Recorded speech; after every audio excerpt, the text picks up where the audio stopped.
Então estou aqui hoje para vos falar um bocadinho, obrigada, sobre a farmacovigilância em contexto de Covid-19.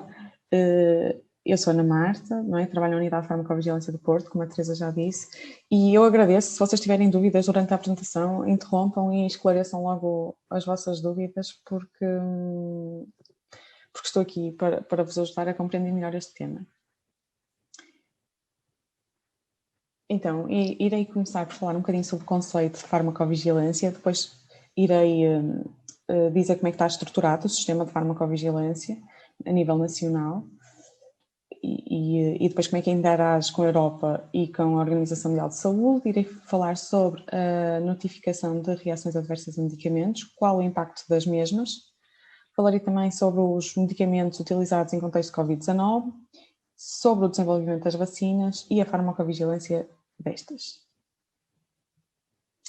Então, olhando aqui para a palavra de farmacovigilância, nós podemos fazer uma brincadeira com o nome e alterar a ordem das palavras, dividir a palavra a meio e dividir a palavra e alterar a ordem das palavras, e temos que é a vigilância dos medicamentos, não é? A vigilância dos fármacos.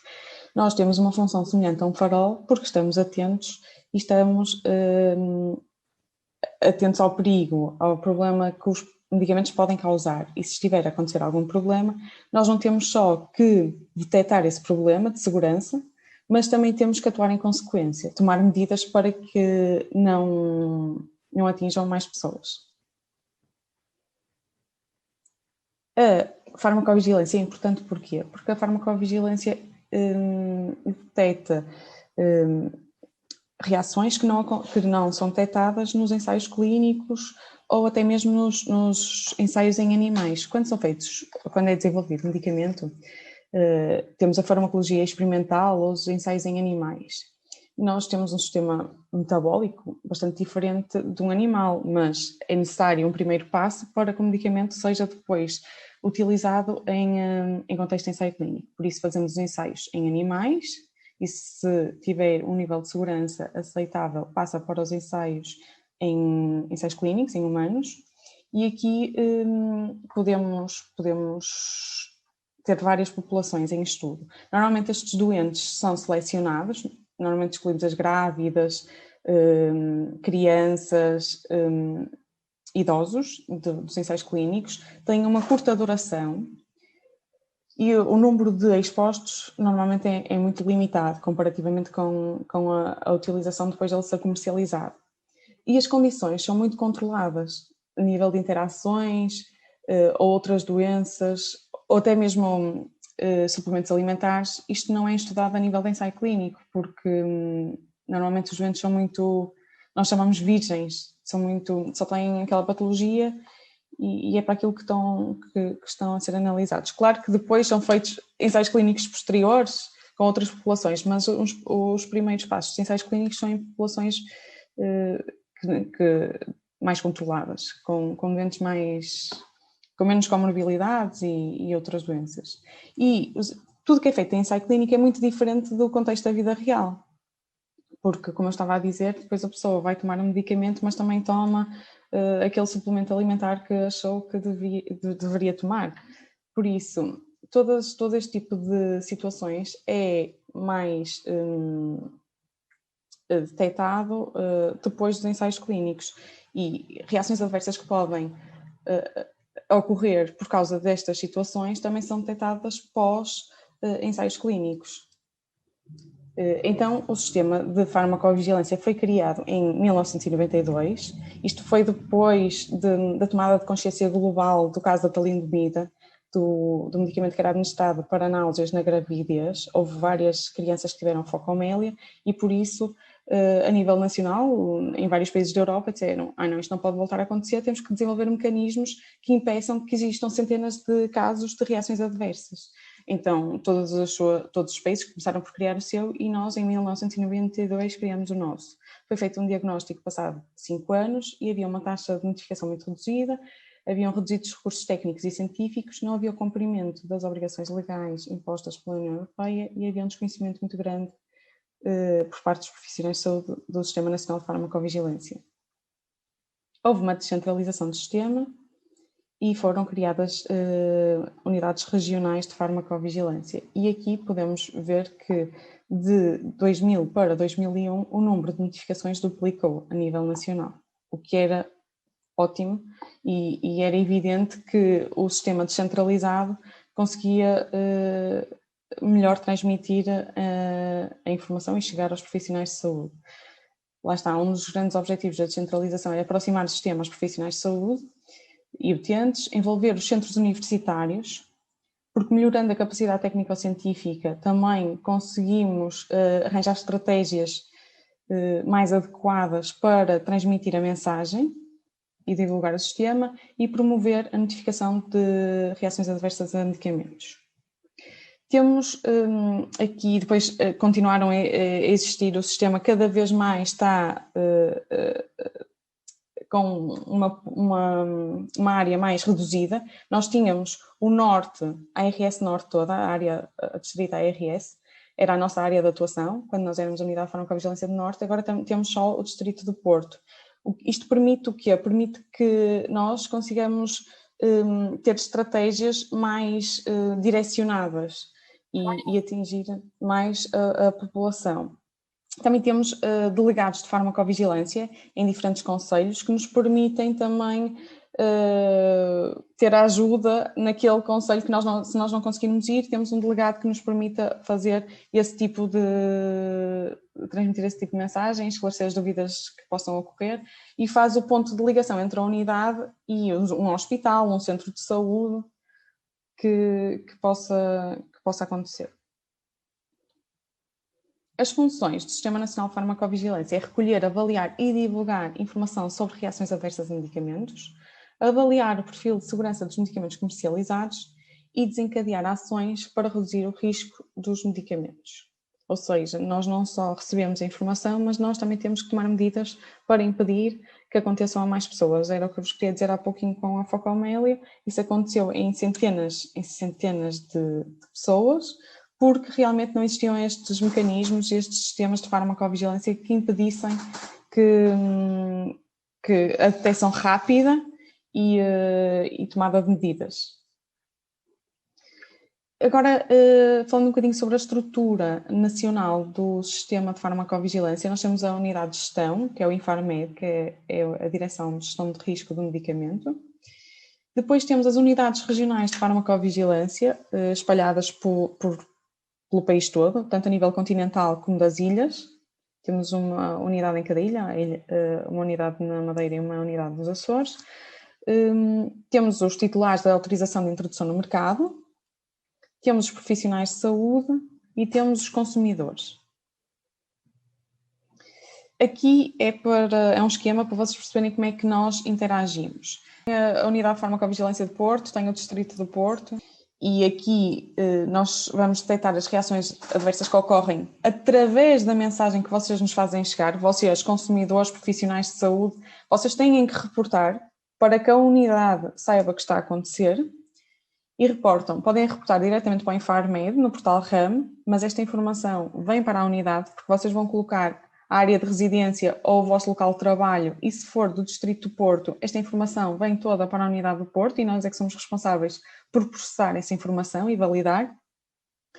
E assim, nós fazemos aqui a ligação entre o profissional de saúde e a reação adversa, para depois, posteriormente, transmitir ao Infarmed e à Agência Europeia do Medicamento. Nós enviamos diretamente para a Agência Europeia do Medicamento, mas o Infarmed fica sempre com uma cópia do que foi enviado. Esta informação tem prazos, não é? E convém que seja bastante fluida e rápida, mas pronto, agora estamos também numa altura de pandemia, que é bom que seja rápido, relativamente às graves, principalmente, mas também às reações adversas não graves também temos prazos estipulados. Temos 15 dias para notificações graves e 90 dias para notificações não graves. Depois, também fazemos aqui a ligação com a Organização Mundial de Saúde. Todas estas reações são partilhadas com a Agência Europeia do Medicamento e com a Organização Mundial de Saúde, para que, se ocorrer uma reação adversa no Brasil, nos Estados Unidos, nós também termos conhecimento que está a acontecer, e uma lá, uma nos Estados Unidos, outra em Itália, outra no Brasil, se calhar já é o suficiente para se for uma reação adversa grave, o que é que está aqui a acontecer? Nós temos que tomar medidas, não vamos permitir que isso aconteça em mais países, não é? Por isso vamos suspender e ver o que é que está a acontecer. Está tudo bem, levanta-se a suspensão, o medicamento pode voltar a ser utilizado. Mas se tiver a acontecer um problema, temos que suspender e perceber o que é que está a acontecer. Aqui fazemos esta transmissão de informação. Quando nós inserimos o caso no portal RAM, que é uma plataforma do Infarmed, o titular de autorização do mercado também tem acesso à informação. Não tem acesso à informação do notificador.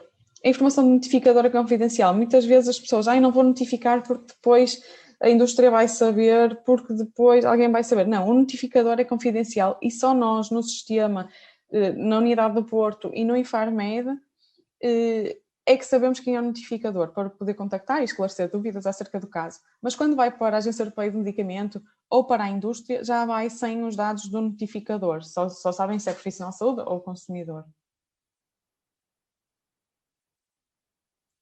Não sei se vocês têm alguma dúvida relativamente a este esquema. Está tudo bem.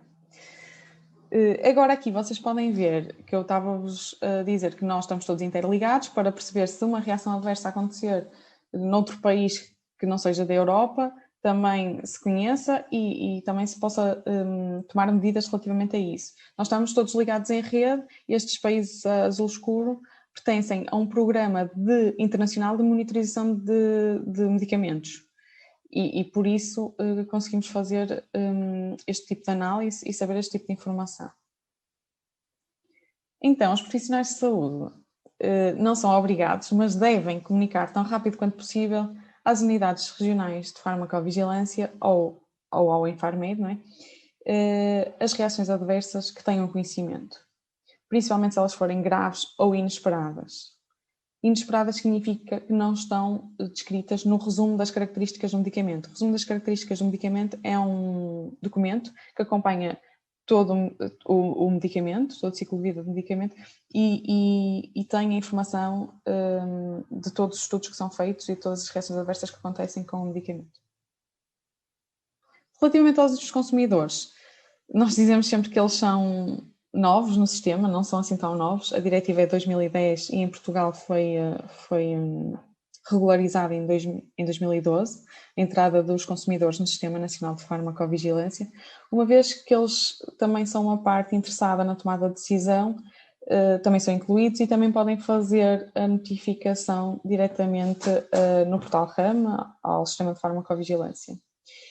O que eu vos queria dizer sobre isto, nós, como profissionais de saúde, eu sou farmacêutica, quando nós estamos a sofrer a reação adversa na pele, nós temos tendência a notificar como utente.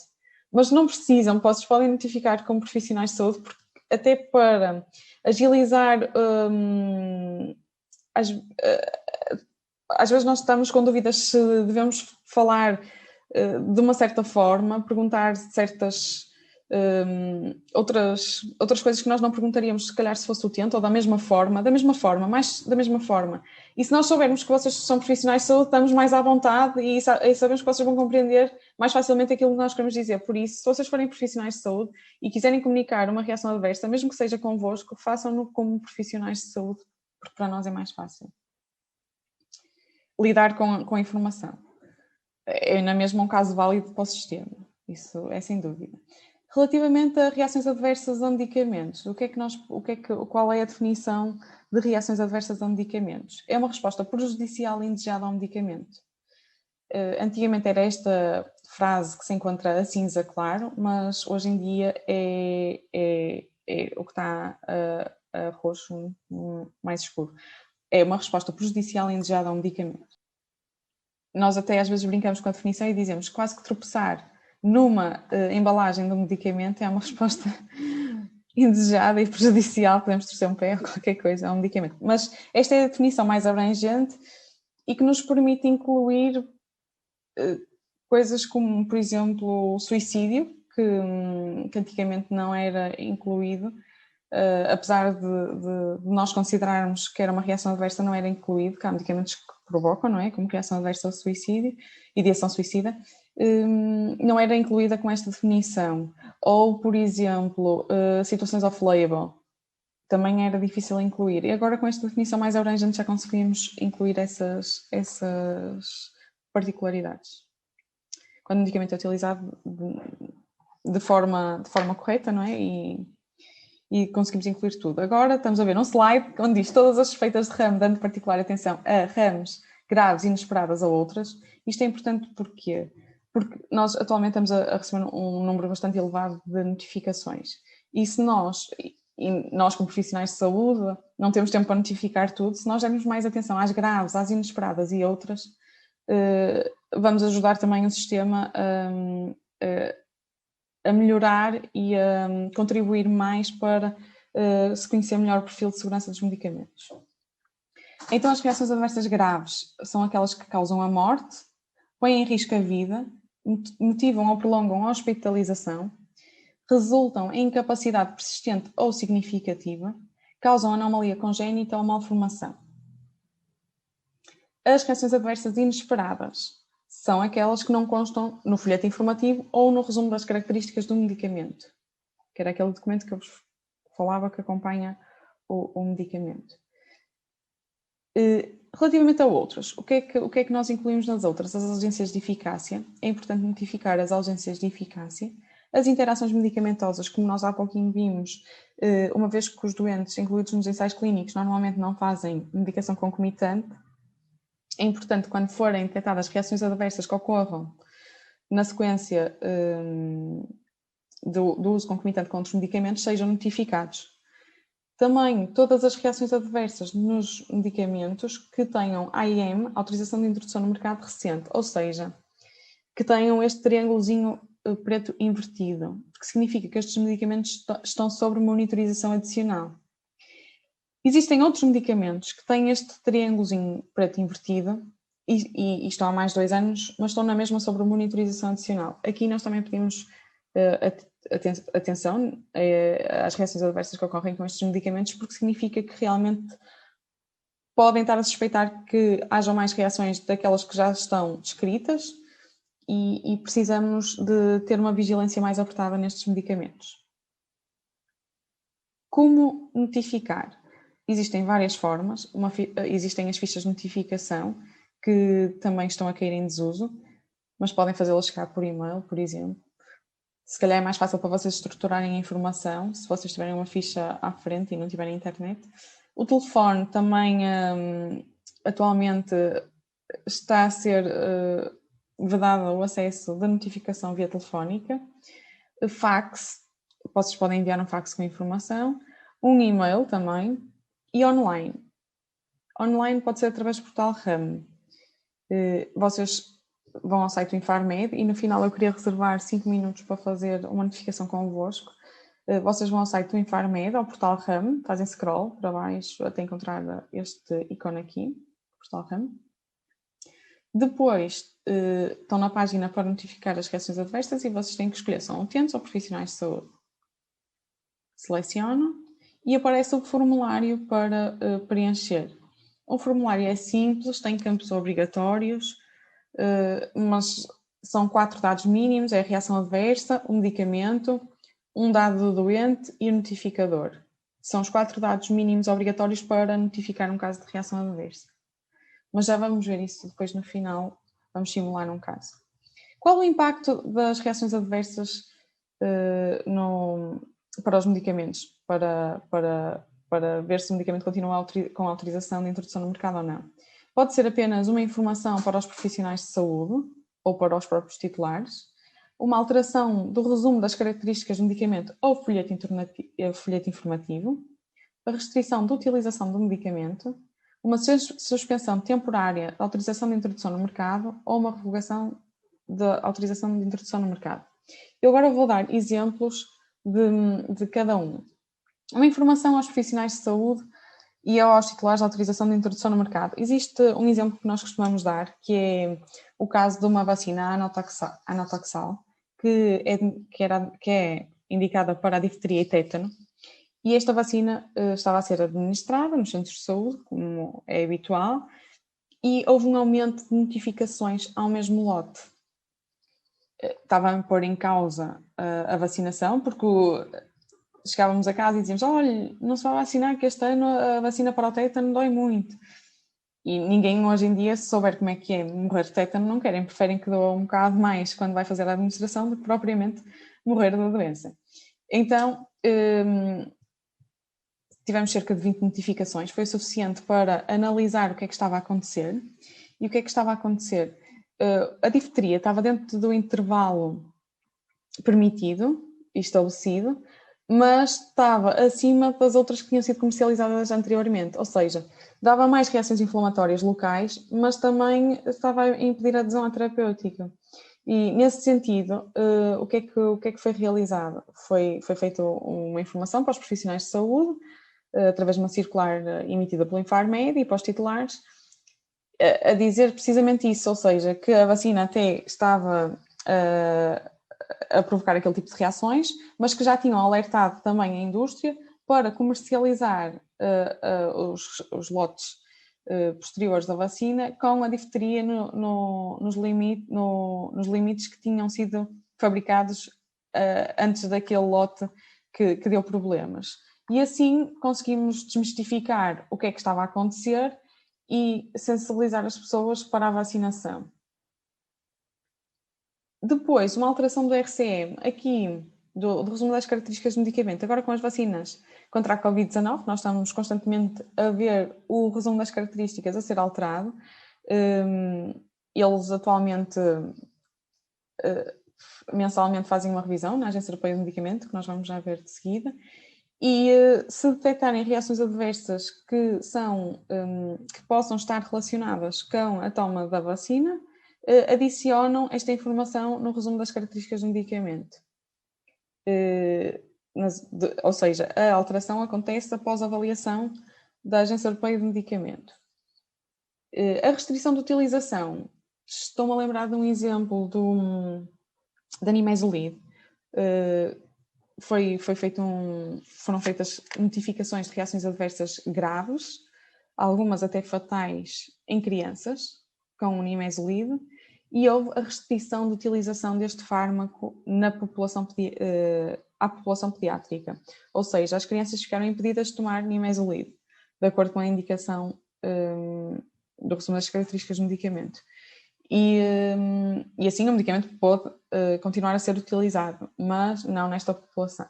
Suspensão temporária, se um medicamento estiver a provocar algum problema, por exemplo, temos um medicamento que está a provocar um número aumentado de tromboembolismos. Vamos suspender temporariamente, analisar o medicamento, perceber se está tudo bem com o processo de fabrico, se o medicamento pode voltar a circular ou não. Se puder, levanta-se a suspensão. Se não puder voltar a circular, há uma revogação da autorização de introdução no mercado. Agora, relativamente à Covid-19. Relativamente ao tratamento, mais concretamente, temos 2 fármacos autorizados, o Remdesivir e a Dexametasona, para tratamento da doença. O Remdesivir encontra-se sobre monitorização adicional, ou seja, todas as reações adversas que ocorram com este medicamento devem ser notificadas. Isto era o RCM, como vocês podem ver, a parte dos efeitos indesejáveis tem pouquíssimos e estão sempre constantemente a ser analisados novos sinais a este medicamento, como vocês podem ver aqui. Isto é a informação que estava na Agência Europeia do Medicamento, com a análise das reações adversas que chegaram. Ou seja, havia bastantes reações adversas com problemas renais. O comitê da avaliação de risco do medicamento de farmacovigilância foi analisar e verificou que os problemas renais não estavam associados ao Remdesivir. Mas, no entanto, estão atentos e, assim que cheguem, analisam periodicamente, não é? As notificações que chegam e emitem estas circulares a informar o que é que está a acontecer com o medicamento. E aqui mais abaixo vocês podem ver que, de acordo com as notificações que receberam, eles também geraram um novo sinal relacionado com problemas cardíacos, salvo erro, exatamente. Ou seja, nós estamos em constante monitorização. A farmacovigilância não é um processo, uma atividade que tem princípio e fim, não. Aquilo está em constante monitorização. Todas as reações adversas que chegam, tanto a nível nacional como a nível europeu ou mundial, estão em constante monitorização. E nós vamos analisando e gerando novos sinais, fechando outros sinais com base na evidência que temos. Existem casos em que é necessário pedir mais informação e, nesse caso, se a Agência Europeia do Medicamento entender que é necessário mais informação, pede às autoridades e as autoridades transmitem e nós vamos procurar mais informação. Por isso, às vezes, acabamos por pedir mais informação, mas também são orientações da Agência Europeia do Medicamento e que são necessárias para se estabelecer uma relação causal entre a toma do medicamento e a ocorrência da reação adversa naquele caso. Relativamente à dexametasona, também passou a ser indicada para os doentes com Covid-19 que requerem terapia com oxigênio e saiu uma nota informativa para os profissionais de saúde e doentes a explicar isto, escrita pelo Infarmed. E o que eu quero dizer com isto é que, por exemplo, a dexametasona é um medicamento que já está há mais tempo no mercado, ao contrário do remdesivir, mas a dexametasona foi utilizada noutro contexto que não para os doentes com Covid-19. Por isto, neste sentido, é importante também que se notifique as reações que ocorram com este medicamento em doentes com Covid-19, porque as reações que ocorrem nesta situação podem ser diferentes daquelas que ocorreram com as outras indicações terapêuticas deste medicamento. Por isso é preciso estarmos atentos e notificar as suspeitas de reações que suspeitarmos. Agora temos aqui o desenvolvimento das vacinas. Isto é para explicar como é que é o desenvolvimento normal das vacinas e como é que foi o desenvolvimento das vacinas contra a Covid-19. Aqui do lado esquerdo vocês podem ver que normalmente as etapas avançavam, quando se fechava a etapa anterior, avançava-se para a etapa seguinte e assim sucessivamente. Ao contrário do que aconteceu agora com as vacinas contra a Covid-19. Assim que tinham dados suficientes para avançar para a fase seguinte, os estudos avançavam. Não esperavam pela finalização da etapa anterior para avançar para a fase seguinte. Isto é muito importante e para nós todos percebermos que não foram saltadas etapas no desenvolvimento das vacinas e que todos os procedimentos foram tidos em conta. O que é que aconteceu? Inicialmente também as indústrias uniram-se, ao contrário do que normalmente o fazem, as indústrias uniram-se, os países uniram-se e todos investiram para também contribuir financeiramente e com recursos humanos para o desenvolvimento das moléculas iniciais. E depois de entrar nos ensaios clínicos, foram realizadas as etapas que deveriam ter sido, com o tempo mais reduzido, ligeiramente, e a nível da avaliação científica na Agência Europeia do Medicamento, o que foi feito foi que contrataram muito mais pessoas para avaliar os dados que chegavam. E assim não ficar à espera e os processos não irem para trás e para a frente e economizar tempo, porque neste caso era fundamental que as vacinas fossem aprovadas o mais rapidamente possível, apesar de serem aprovadas com autorização condicional, dada a gravidade da doença, era importante que elas avançassem o mais rapidamente possível. E nós temos que pesar sempre os benefícios e os riscos e o que é que nós podemos verificar face aos dados dos ensaios clínicos e alguns dados de farmacovigilância que já temos, que realmente os benefícios superam os riscos. Por isso é fundamental transmitir isto e passar esta mensagem a todas as pessoas, porque ainda existem muitas dúvidas e as análises todas que são feitas é que demonstram precisamente isto, é que os benefícios são superiores ao risco no que diz respeito às vacinas contra a Covid-19.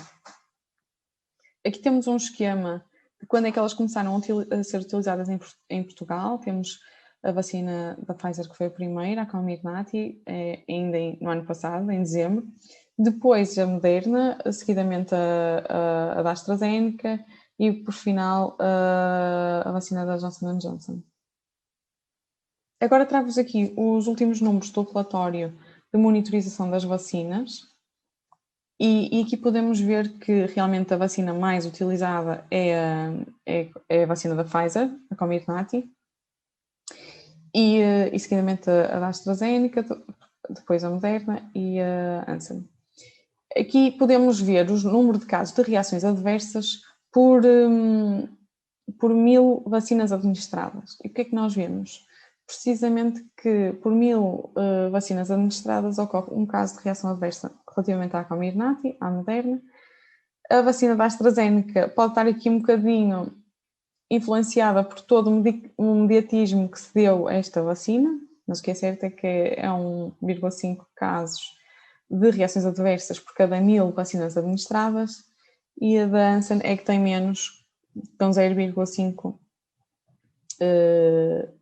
número de casos por 1000 vacinas administradas. Aqui, agora, relativamente aos critérios de gravidade, nós sabemos que um pouco mais de metade, cerca de 60% de casos são graves, mas os casos que são graves são porque ou são clinicamente importantes, porque de alguma forma o notificador achou que deveria considerar o caso grave, ou porque motivou a incapacidade da pessoa, porque faltou ao trabalho, porque não conseguia mexer o braço, porque de alguma forma impediu as atividades diárias daquela pessoa. E isto significa que realmente as vacinas têm reações adversas graves, mas sobretudo porque impactaram a qualidade de vida da pessoa. Relativamente aos casos de morte, existem 55 casos de morte, mas o que o relatório diz realmente é que não existe necessariamente a existência de uma relação causal com a administração da vacina. Não sabemos se foi a vacina ou não que provocou a morte daquela pessoa, mas que existem 55 casos notificados. Relativamente às reações adversas mais notificadas, temos aqui o top 15 das reações adversas mais notificadas, e o que nós vemos aqui é que realmente era o expectável. As mais notificadas são as mialgias, as cefaleias, as dores no local de vacinação, a pirexia, calafrios, fadiga, artralgias, entre outras. E isto está de acordo com os dados que são expectáveis, porque normalmente as vacinas têm um nível de reatogenicidade que realmente provoca este tipo de reações. E foram as que foram detectadas durante os ensaios clínicos, por isso era o expectável que assim fosse, e assim está a ser. E não são dados inventados, é o que está a acontecer, e são dados reais, em contexto de vida real mesmo. Agora temos aqui um exemplo dos relatórios que são emitidos periodicamente pela Agência Europeia do Medicamento. E, por exemplo, para a vacina da Comirnaty e da Pfizer, nós verificamos que a diarreia e os vómitos não estavam incluídos no resumo das características do medicamento inicial.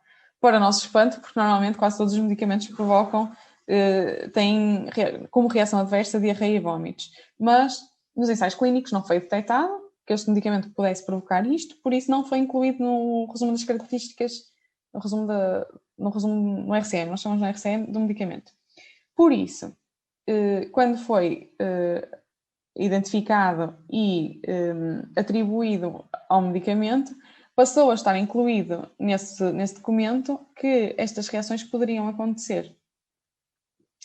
E isto é um exemplo de todos os casos que foram analisados. Também foram analisados os casos de anafilaxia ou os casos que tinham outcome fatal com esta vacina.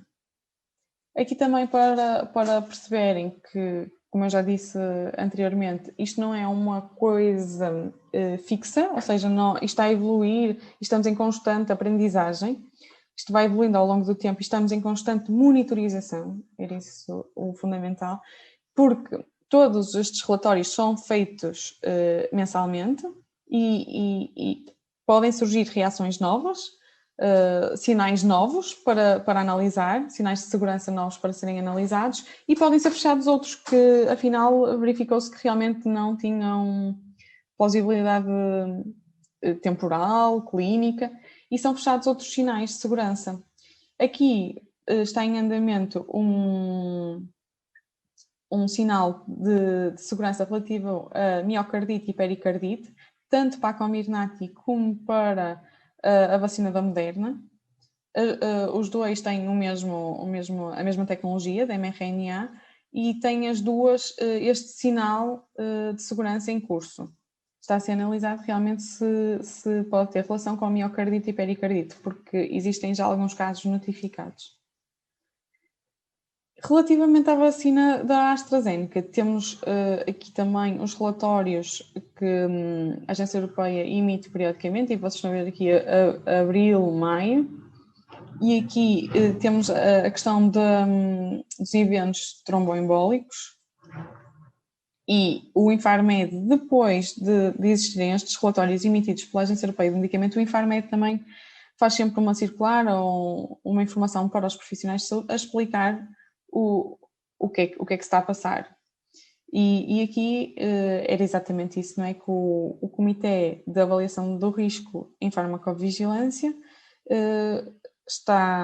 concluiu que a avaliação deste sinal de segurança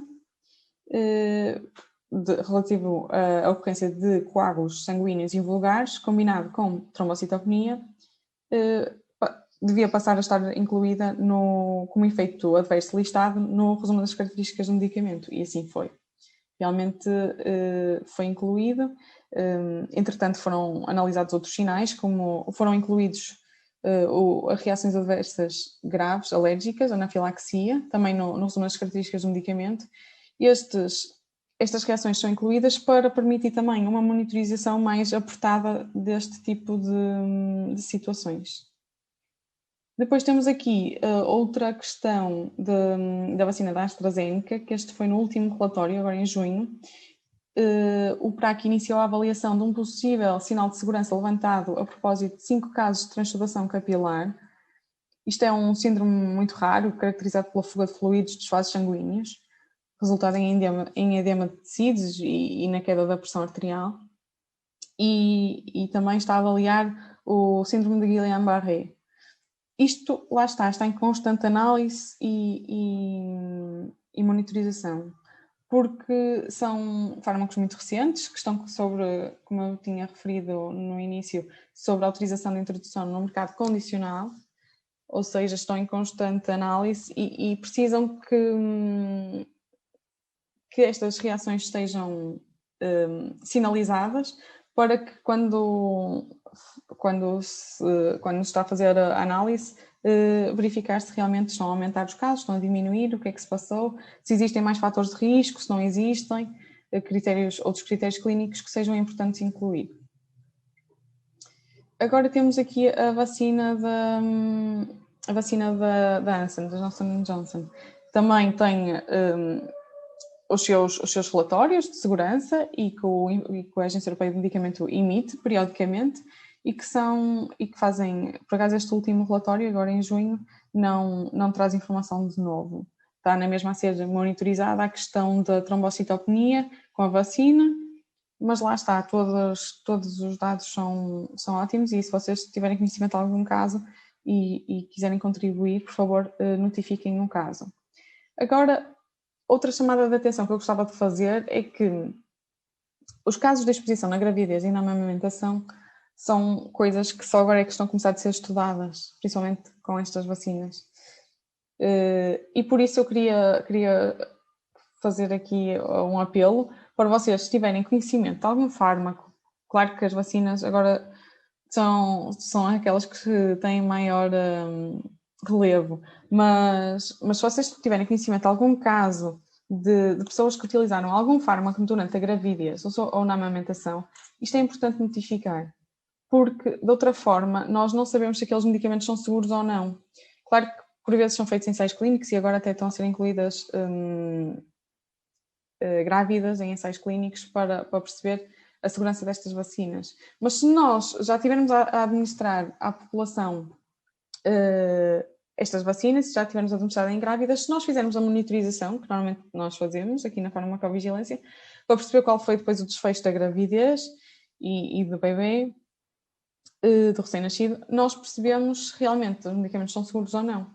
Mas precisamos da vossa ajuda, precisamos que nos façam chegar esses casos para nós conseguirmos monitorizar. E era isto que eu gostava de vos sensibilizar. Outra coisa importante é casos de infecção depois de estar vacinado, também é importante para tentar perceber se realmente a eficácia da vacina, não é? É importante notificar para estas situações. Porque mesmo que uma pessoa esteja vacinada, pode contrair a doença. Por isso é importante sempre notificar para percebermos o que é que está a acontecer. Como vocês sabem, aqui a Covid-19 tem um enorme mediatismo. Qualquer pessoa que seja vacinada, aliás, as pessoas que foram vacinadas no início, em dezembro, comentavam connosco que a reação já não sabiam se era de estar sobre o olhar da câmara, se era da vacina, porque realmente iam tomar a vacina e eram filmados e entrevistados por todas a comunicação social, todos os órgãos de comunicação social.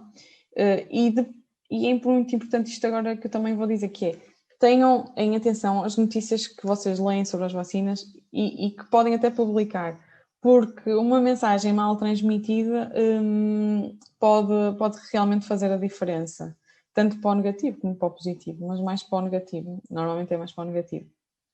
E depois também temos aqui que realmente são lançados os updates da segurança das vacinas.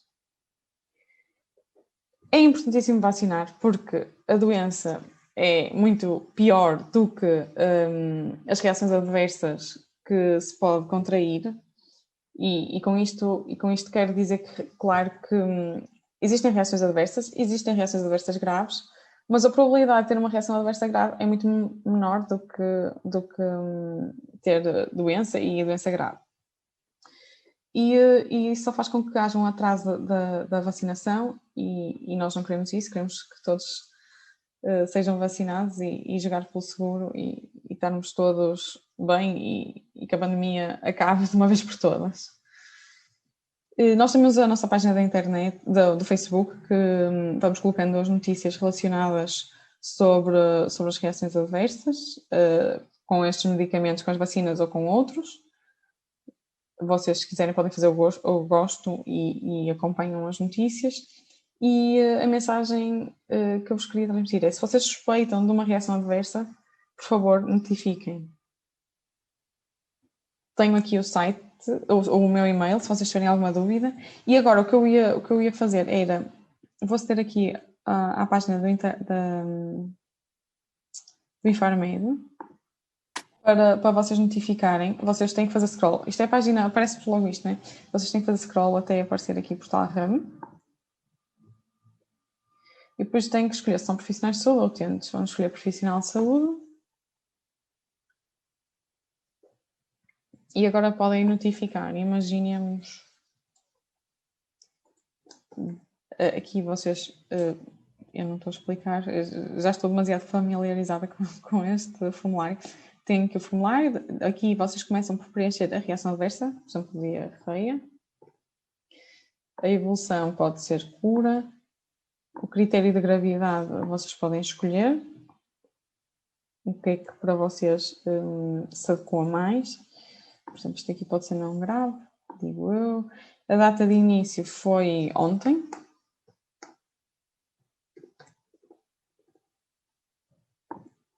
E a data de fim foi hoje. A duração não preciso de colocar, porque depois conseguimos tirar. Se fiz algum tratamento para a reação adversa, também podemos colocar. A causalidade é: o que é que vocês acham, qual é o grau que atribuem de probabilidade da diarreia estar associada com o medicamento? Pode ser definitivo, provável, possível ou improvável. Imaginemos que vocês já tinham feito um medicamento e também já tinham tido diarreia. Voltaram a fazer e voltaram a ter. Podem considerar definitiva. Ou, por exemplo, a primeira dose da vacina deu diarreia, a segunda também. Também podem considerar definitiva. Mas pronto, este grau é a probabilidade que vocês atribuem à reação.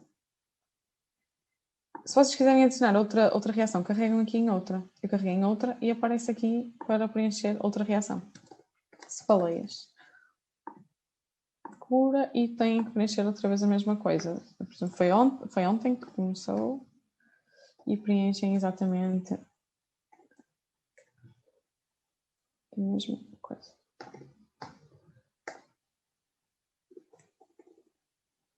Critério não grave. Agora, o medicamento. Já têm aqui um medicamento para preencher. Vocês podem pôr vacina. Vacina teste. Eu vou pôr vacina teste. Vocês têm aqui uma ajuda. Por exemplo, vocês não sabem qual é a vacina. Vocês podem começar a preencher. Contra.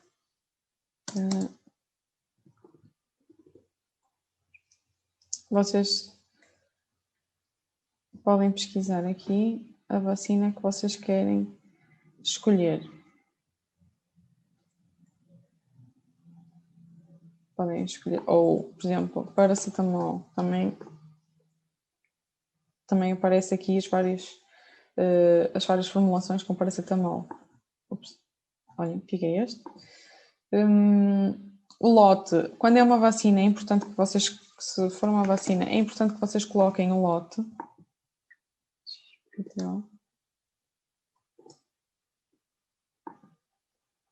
Aqui não é preciso preencher, porque de acordo com a vacina e o lote nós chegamos aqui ao tipo de autorização.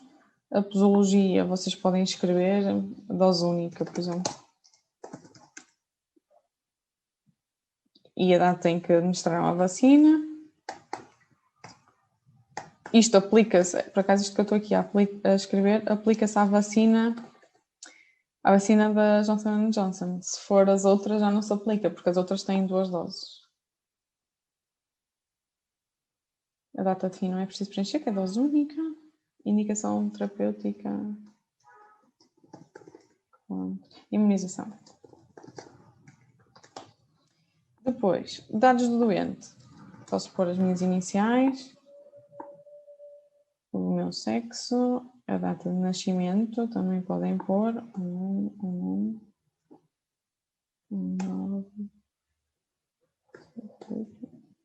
Vamos pôr. Peso e altura. E o meu nome. Isto é nome próprio. O conselho. Isto é importante que escrevam correto para ir para a vossa região. Eu trabalho noutro. E temos que escrever aqui embaixo. Vigilância do Porto. Farmacêutica e tem que pôr o e-mail. Isso tem que pôr. Tem muitos e-mails.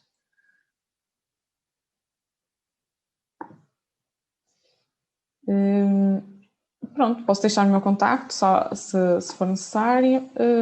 Alguém contactar-me, que às vezes é mais fácil contactar por telefone e nós tentamos sempre chatear o menos possível, por isso só vamos ligar mesmo se for necessário. E se tiver medicação concomitante, escreva aqui. Se não tiver, não.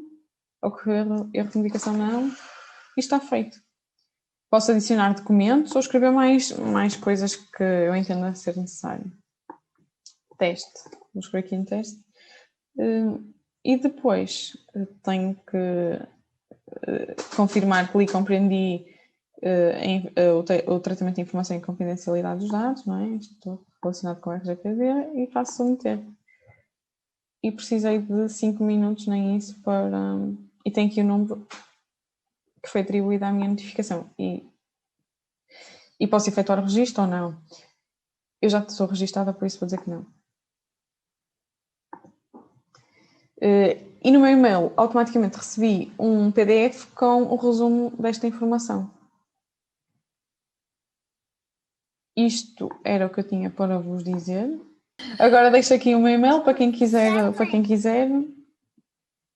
E obrigada pela vossa atenção, espero que tenham gostado.